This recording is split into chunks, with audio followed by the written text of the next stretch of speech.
Buongiorno cari fratelli e sorelle, bentrovati.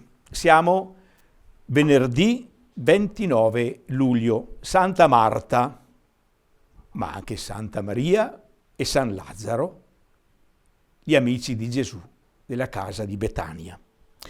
Leggeremo il Vangelo di Luca, non più quello di Matteo, tipico di questa festa, un Vangelo che abbiamo ascoltato domenica 16ª durante l'anno, quindi non questa ultima domenica, ma l'altra domenica. Riascoltiamolo, non prima di aver invocato il dono dello Spirito. Vieni, Santo Spirito, riempi i cuori dei tuoi fedeli, accendi in essi il fuoco del tuo amore.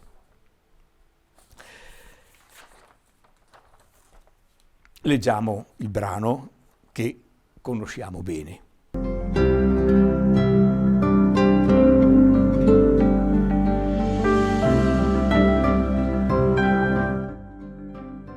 In quel tempo, mentre erano in cammino, Gesù entrò in un villaggio e una donna di nome Marta lo ospitò. Ella aveva una sorella di nome Maria, la quale, seduta ai piedi del Signore, ascoltava la sua parola. Marta invece era distolta per i molti servizi. Allora si fece avanti e disse: Signore, non ti importa nulla che mia sorella mi abbia lasciata sola a servire? Dille dunque che mi aiuti. Ma il Signore le rispose: Marta, Marta, tu ti affanni e ti agiti per molte cose, ma di una cosa sola c'è bisogno. Maria ha scelto la parte migliore che non le sarà tolta. Come dicevo, è il brano che abbiamo ascoltato 2 domeniche fa ed è il brano che ascolteremo molte volte durante quest'anno, perché è il brano evangelico scelto da parte della Conferenza Episcopale Italiana per accompagnare il lavoro, il cammino sinodale in questo secondo anno di percorso, proprio il brano di Marta e Maria nella casa di Betania. È un brano molto conosciuto, molto bello anche. Possiamo cogliere come tema di questo brano l'ospitalità. L'ospitalità. Gesù entrò in un villaggio e una donna di nome Marta lo ospitò. La casa di Betania era una casa certamente molto ospitale per Gesù, che era molto amico di Marta, di Maria, di Lazzaro. Ricordiamo tutti alcuni episodi in cui Gesù trova in questa casa accoglienza, ospitalità, amicizia. Anche il modo con cui Marta si rivolge a lui denota una profonda familiarità. Si permette anche di fargli delle osservazioni. Marta, Gesù, dille che mi aiuti. Non ti importa che mi lasci sola a servire? E poi il modo con cui Gesù si rivolge a Marta è familiare, pieno di affetto. Marta, Marta. Quindi un clima di ospitalità, certamente. Però ci sono vari modi di essere ospitali. Ricordate che abbiamo dedicato all'ospitalità il piano pastorale di alcuni anni fa, comunità eucaristiche ospitali.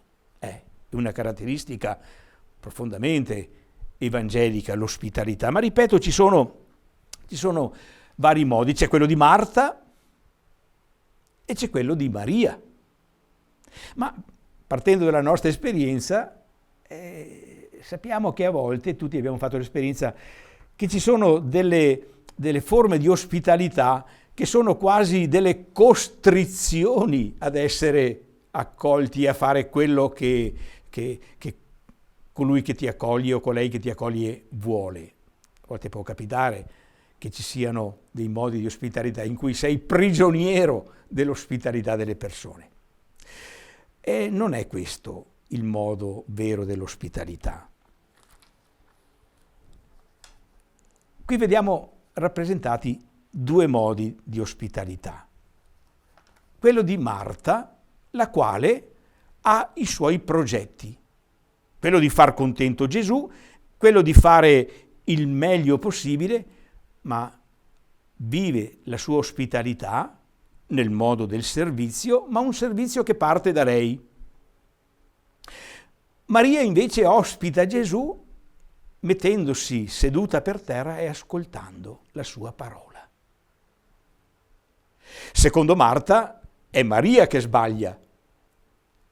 Secondo Gesù, Maria ha scelto la parte migliore.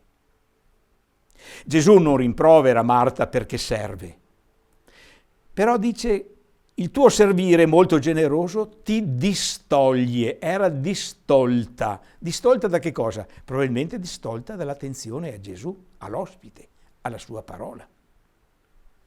Quindi c'è una parte migliore, che è l'ascolto. L'ascolto della persona e soprattutto l'ascolto del maestro. Se questa parte migliore manca e c'è solo l'affanno e la preoccupazione di far bella figura, di non far mancare niente, cosa succede? Ma possono succedere due cose. Anzitutto che non sei attento all'ospite, che lo fai prigioniero della tua ospitalità, del tuo modo di intendere l'ospitalità, ma non lo rispetti, non lo accogli per quello che è. Ne fai un'occasione per far bella figura tu. Ma molto più spesso succede un altro effetto, quello che succede con Marta, che quando noi facciamo l'ospitalità ma senza ascoltare profondamente quella persona o senza ascoltare profondamente il maestro, prima o poi finiamo per dire come Marta: tutto me tocca far. Dice proprio così Marta: tutto me tocca far. Oppure un'altra espressione: sempre a me tocca.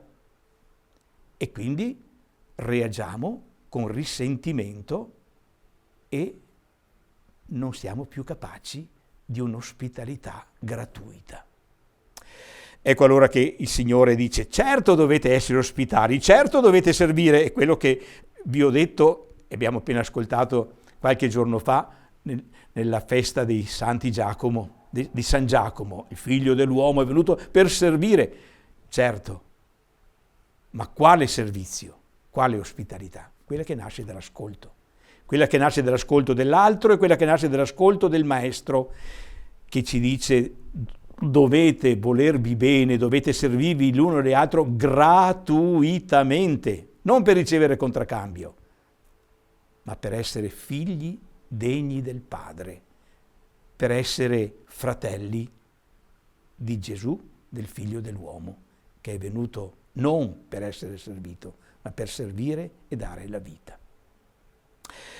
Chiediamo allora al Signore che ci aiuti ad essere ospitali nei confronti degli altri, capaci di servire, di aprire loro il nostro cuore nel modo giusto, nel modo che nasce dall'ascolto delle altre persone, certamente, verso le quali facciamo un'opera di servizio, ma soprattutto, più profondamente, del Maestro. Questa è la parte migliore.